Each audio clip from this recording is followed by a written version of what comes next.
podcast. Myself Deepti. Let us proceed to your next topic, joint Hindu family. This is the second form of organization in business. First, we just know about the joint Hindu family. Joint Hindu family business होता क्या है?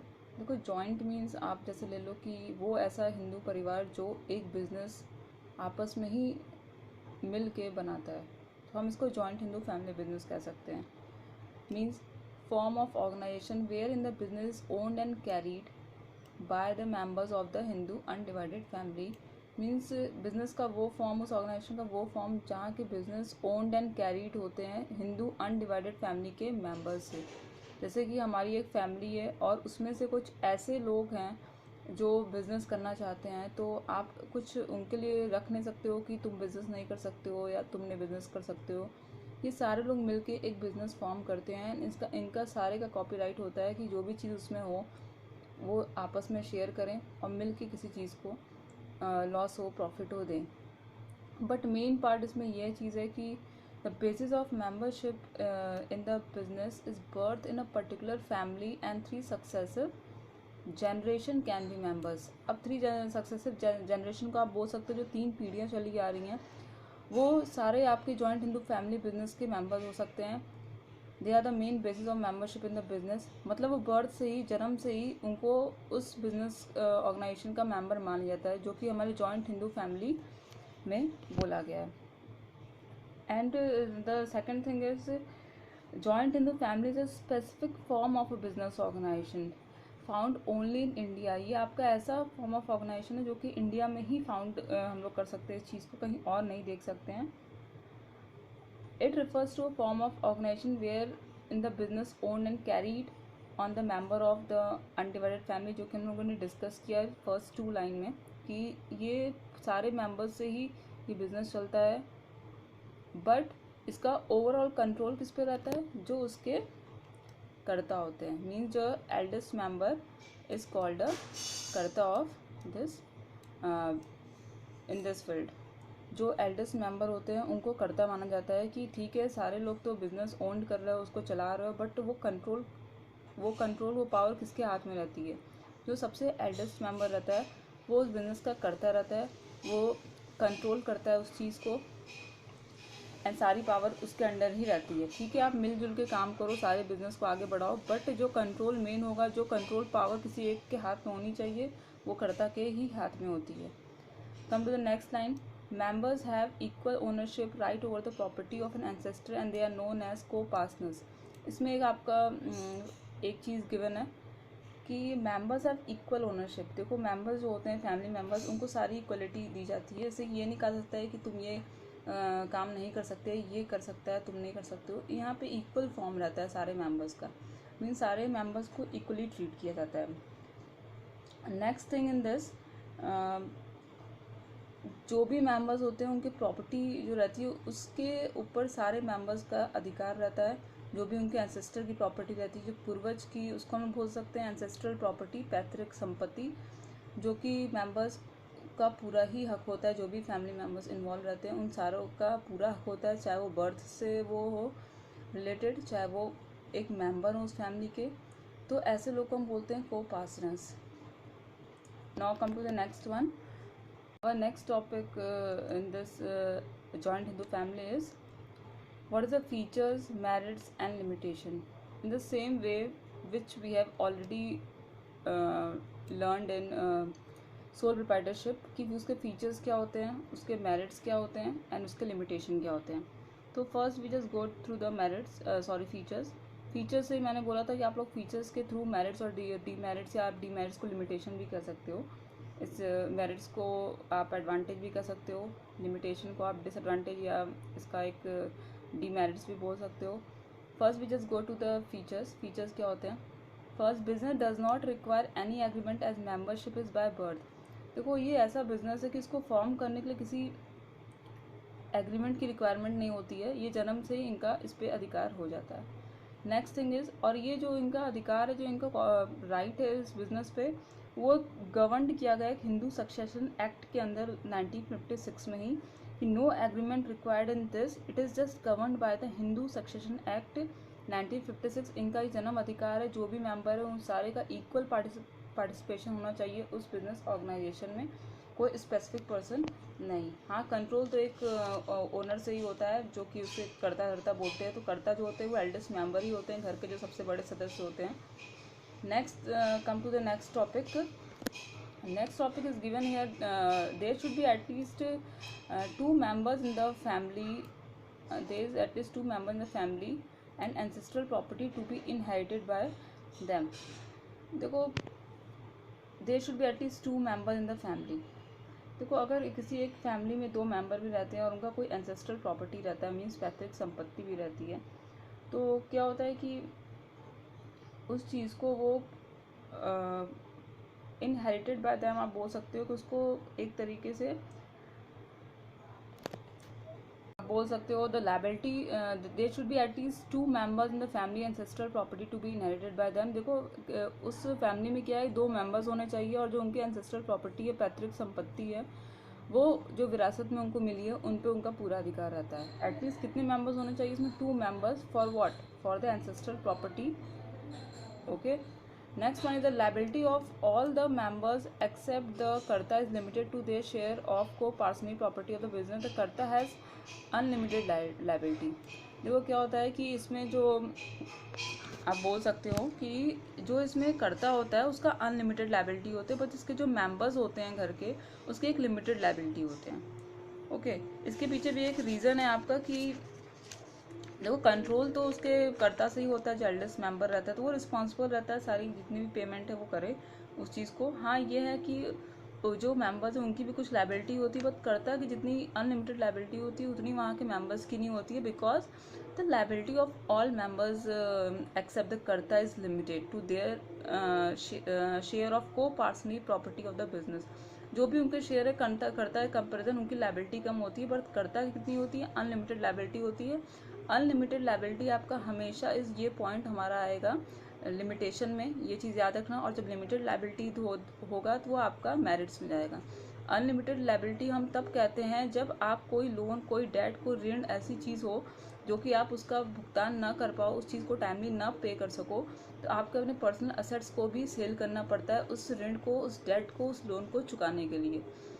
Next thing is karta controls the family business and his decisions are binding to all. तो कर्ता जो है वो सारी चीज़ों को, जो भी बिजनेस से रिलेटेड रहता है, कंट्रोल करता है, बट वो जितने डिसीजन रहते हैं वो क्या करते हैं, जितने भी फैमिली मेम्बर्स रहते हैं उनको बाइंड करता है वो चीज़। The control of the family business lies with the, किसके पास रहती है सारी कंट्रोल एंड पावर? कर्ता के पास। Takes all the decision and is authorise to manage the business, and वो ऑथराइज करता है कि कैसे बिजनेस को मैनेज करना है, एंड जो वो डिसीजन ले लिया वो उनके अदर मेंबर्स को फॉलो ही करना है, उस चीज़ के अकॉर्डिंग ही उनको सारे काम करने होते हैं। Come to the next one. Business continues even after the death of karta, next eldest becomes karta. देखो, बिजनेस कंटिन्यूएशन का इसमें बहुत ही अच्छा रोल है। मतलब अगर कर्ता की डेथ भी हो सकती है तो उसके बाद जो उसका एल्डेस्ट मेंबर होगा वो उस बिजनेस को कंटिन्यू करेगा। जैसे आप समझ जाओ कि कोई 85 ईयर्स ओल्ड पर्सन आपके घर में है, वो सबसे बड़े हैं घर में, एल्डर हैं आपके, बट उनकी एट द एज ऑफ 85 अगर उनकी डेथ हो जाती है तो जो उनसे नीचे 75 की एज के होंगे और तो उनका वो काम रहेगा उस बिज़नेस को आगे कंटिन्यू करने का। फिर जब 75 के इनकी एज होगी, अगर उनकी भी डेथ हो जाती है या कुछ रीज़न से वो एक्सपायर कर जाते हैं, तो उनके नीचे जो 68 ईयर्स के होंगे, 74 ईयर्स के होंगे, वो इस बिज़नेस को कंटिन्यू करते हैं। Next thing is minors are also members of the business. Minors means was, आप इसको बोल सकते हो कि माइनर्स को हम हिंदी में बोल सकते हैं नाबालिग। जैसे कि आप the inclusion of an individual into the business, जो इनका इन्वॉल्वमेंट रहता है बिजनेस में वो बर्थ से ही रहता है हिंदू अनडिवाइडेड फैमिली में। जैसे ही इनका बर्थ होता है, जन्म होता है, उनको एक मेंबर ऑलरेडी मान लिया जाता है, and hence minor can also be member of the business, and उनको भी एक तरीके से बिजनेस का मेंबर माना जाता है। Next thing is come to the next topic, what is the merits. Merits तो और लिमिटेशन तो हम लोग ले सकते हैं फीचर से। एज करता है control over the business, conflicts among the member और interfering making is avoided. Means आप जानते हो कि कर्ता का पूरा कंट्रोल होता है बिजनेस के through, conflict among member of interference is decision making avoided. जब कर्ता सारा डिसीजन लेता है, सारी चीज़ें लेती हैं, सारा कंट्रोल करता है, तो जो उसके मेंबर हैं वो थोड़ा भी ये नहीं कहेंगे कि मेरा डिसीजन नहीं माना गया, तो उसने ऐसा डिसीजन बोला तो उसका डिसीजन नहीं माना गया, उसने अच्छी राय दी, उसने अच्छी सलाह दी। जब एक करता है वहाँ पे सारी चीज़ों को कंट्रोल कर रहा है, सारा डिसीजन मेकिंग ले रहा है, तो वहाँ पे मैक्सिमम हमें क्या देखने को मिलेगा कि वहाँ पे कॉन्फ्लिक्ट्स कम होंगे एंड जो भी इंटरफेरेंस होंगे मेंबर्स के एक दूसरे के लिए वो थोड़े अवॉइड किए जाएंगे, क्योंकि सारे करता धरता उनके एल्डर मेंबर ही होते हैं फैमिली के, जो सारे कंट्रोल एंड डिसीजन मेकिंग को लेते हैं। Next thing is operation of business are not terminated and continuity of business is not at stake. It means what, जैसे आप बोल सकते हो कि the death of the karta will not affect the business. जो करता रहते हैं वो कभी भी उनकी डेथ हो जाती है तो कोई उसका अफेक्ट नहीं पड़ता है बिजनेस पे, क्योंकि as a next eldest member will then take up the position, क्योंकि जो नेक्स्ट एल्डर मेंबर रहता है वो पोजीशन उस चीज़ को ले लेता है। And the next thing is operation are not terminated and continuity of business not threatened. मतलब कि आप जो बिजनेस कर रहे हो आप उसको रोक नहीं सकते हो, ना ही उस चीज़ को कैंसिल कर सकते हो। आप इधर कंटिन्यूटी बेस पे कर सकते हो। नॉट और स्टेक मीन्स होता है दाव पे ना लगा सकते हो, नथिंग, क्योंकि ऐसा नहीं है कि आप कोई सोल प्रोप्राइटरशिप का काम नहीं कर रहे हो कि आप ही एक करता हो उसके एंड आपके अंडर कोई है नहीं। तो सोल प्रोप्राइटरशिप में क्या था, एक ही ओनर था, वो सारा रिस्पॉन्सिबिलिटी लेता था। बट करता में आपके पास ऑप्शन है कि अगर एक की डेथ होती है तो जो rest of the family members है उस बिजनेस को कंटिन्यू कर सके, तो आप ना उसको टर्मिनेट कर सकते हो एंड कंटिन्यूटी अगर बिजनेस ही करते हो तो किसी चीज़ को दाव पे लगा के आप ऐसे कंटिन्यू कर सकते हो, क्योंकि आप लाइबल हो कि उस चीज़ को अपने बलबूते आगे बढ़ा सको। Next thing is liability of co-partners is limited to their share and their risk is well defined and precise। देखो, the liability of all the co-partners except the कर्ता, देखो कर्ता को छोड़ के और जितनी भी co-partners की liability होती है वो लिमिटेड होती है and the risk is well defined and precise. And जो रिस्क होते हैं, जैसे प्रिसाइज को हम हिंदी में ठीक बोलते हैं, ठीक है, प्रिसाइज को हम हिंदी में ठीक बोलते हैं। जैसे एक तो को-पार्टनर्स की लिमिटेड लाइबिलिटी होती है, कर्ता की अनलिमिटेड होती है। जो भी वो limited to their share and their risk is well defined, जो भी रिस्क रहता है उनका वेल डिफाइंड रहता है, ठीक ठाक रहता है। ऐसा कुछ नहीं होता है कि उनको अनलिमिटेड लाइबिलिटी से सफ़र करना पड़े, जितना कर्ता वो करना पड़ता है।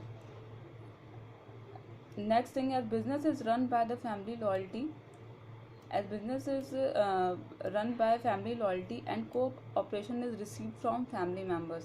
देखो, बिजनेस पे एक फैमिली ऐसी चीज़ होती है जिस पे आप पूरा ट्रस्ट कर सकते हो, ना कि आप पार्टनर पे ट्रस्ट कर सकते हो, ना कि आप एक जॉइंट स्टॉक कंपनी में ट्रस्ट कर सकते हो। बट एक जॉइंट हिंदू फैमिली बिजनेस ऐसा है, हिंदू अनडिवाइडेड फैमिली ऐसा है कि जहाँ पे आप लॉयल्टी बेस कोई ऑपरेशन बिजनेस का हो उसे आगे बढ़ा सकते हो आप पूरा विश्वास के साथ, एंड आपको कुछ ऐसा कॉन्फ्लिक्शन का इशू नहीं मिलेगा, ना ही आपको सीक्रेसी आपकी आउटसाइड जाएगी। जो भी सीक्रेट आपका जो भी प्लान रहेगा वो बाहर भी नहीं जाएगा। एक विश्वास के साथ आप उस चीज़ को कोऑपरेट फॉर्म में आगे बढ़ा सकते हो, बिजनेस को रन करा सकते हो। Next thing is what is the limitations means आप दोष भी कह सकते हो। Faces problem of limited capital as business run on ancestral property which limits expansion of business. अब देखो, लिमिटेड फेसेस प्रॉब्लम, देखो लिमिटेड कैपिटल तो हो गई, अगर आप एक अपने जो कहते हैं ना एंसेस्ट्रल प्रॉपर्टी पे डिपेंड रहोगे, एक पैतृक संपत्ति पे डिपेंड रहोगे, तो ज़रूरी नहीं है कि आपका लैंड बहुत अधिक होगा, आपकी ज़मीन जायदाद बहुत अधिक होगी, आपको उतने ही में बिजनेस करना, अगर आप कर लिए तो ठीक है, बट आपको लिमिटेड कैपिटल को फेस करना पड़ सकता है, जो कि आपके बिजनेस को आगे बढ़ाने में भी हेल्पफुल नहीं हो सकती है, क्योंकि आप पूरा डिपेंड करते हो एक एंसेस्ट्रल प्रॉपर्टी पे, पैतृक संपत्ति पे। Next thing is karta has unlimited liabilities personal properties use to repay the debts. तो ये तो चीज़ मालूम है कि जब कर्ता सारी रिस्पॉन्सिबिलिटी लेगी, सारी कंट्रोल, सारा मैनेजमेंट उसके हाथ में रहेगा, तो जो उसके मेंबर्स होते हैं उनको तो लाइबिलिटी कम एक लिमिट में सफ़र करना पड़ता है, उनको एक लिमिट में उनकी लाइबिलिटी होती है। बट जो कर्ता की लाइबिलिटी होती है अनलिमिटेड होता है, कल को कोई भी ऐसा उस पर कुछ होता है, या आप कुछ भी बोल लो कि कल को कुछ अपना लोन नहीं पे कर पाए जिससे वो अपना बिजनेस चलाता था, हो सकता है कि उसकी एंसेस्ट्रल प्रॉपर्टी इतनी नहीं थी कि वो कैपिटल और रिसोर्सेज को लिमिटेड कैपिटल हो, तो ऑब्वियसली लिमिटेड रिसोर्सेज भी होंगे, तो उसके एंसेस्ट्रल प्रॉपर्टी से वो सारी चीज़ें नहीं कर सकता था। तो अगर उसको कभी आगे नीड हो गई कि उसको लोन की ज़रूरत है या कहीं से किसी से उधार लेना है, कुछ भी है, तो अगर वो उस चीज़ को पे नहीं कर पाएगा जो टाइम लिमिट दी गई होती है, तो ऑब्वियसली उसको अपने पर्सनल असेट्स को भी सेल करना पड़ता है to complete to pay their all the debts. Next one is the dominance of karta. Dominance of karta may cause conflict among them and break down the family unit. पहली बात तो डोमिनेंस मीन्स कि आप किसी को डोमिनेट करके तो रख नहीं सकते हो, बट कर्ता क्या होता है, कभी कभी उस चीज़ को डोमिनेट करता है। The karta individually manages the business which may at times not be acceptable to other members. कभी कभी क्या होता है, कर्ता को डिसीजन लेता है या कुछ मैनेजमेंट को लेकर कुछ बात करता है, तो ज़रूरी नहीं है कि जो उसके फैमिली मेम्बर्स है उससे अग्री ही करें। This may cause conflict amongst them. क्या होता है कि फिर उसके बाद जो उसके फैमिली मेम्बर्स होते हैं उनमें कॉन्फ्लिक्ट का वो हो जाता है, कॉन्फ्लिक्शन हो जाता है, लड़ाइयाँ हो जाती हैं कि हम इससे सेटिस्फाइड नहीं, आपने जो डिसीजन लिया मुझे नहीं पसंद है ये डिसीजन। तो and may even lead to break down of the family unit. तो यूनिटी जो एक फैमिली में रहती है वो ब्रेक डाउन हो जाती है। तो एक तरीके से आप कह सकते हो कि कर्ता एक तरीके से अपनी फैमिली को लेके भी चलता है, बट कभी कभी कुछ फैमिली मेम्बर्स ऐसे भी होते हैं जो अपने एल्डर की बात नहीं मानते हैं, अग्री नहीं करते हैं। या आप ये बोल लो कि कर्ता लायबल नहीं है कि सारे डिसीजन हर जगह का डिसीजन ले सके, उसको कोई एक्सपर्ट रखना चाहिए, कुछ ऐसे लोगों को सजेस्ट करना चाहिए जिससे वो हर चीज़ को डिवाइड कर सके। प्रोडक्शन में कौन रहेगा, तो फाइनेंसिंग में डिपार्टमेंट में कौन रहेगा, सारी चीज़ें। तो सबका अपना अलग अलग होता है। कभी कभी क्या होता है, उसके केयरलेसनेस की वजह से, उसके अनसेटिस्फाइड डिसीजन से बहुत लोग नाखुश रहते हैं, जिसकी वजह से जो उनकी फैमिली की यूनिटी रहती है वो ब्रेक डाउन हो जाती है। तो हम लोगों ने तो अभी जॉइंट हिंदू फैमिली बिजनेस के बारे में पढ़ा है। In the next topic we will just go through the partnership. ये पार्टनरशिप हमारा नेक्स्ट टॉपिक है, जो कि हम लोग नेक्स्ट लेक्चर में, in the third lecture we will just study about this partnership होते क्या है। एंड जॉइंट हिंदू फैमिली में आपको बहुत ही क्लियर हो गया होगा कि इसका क्या रोल होता है।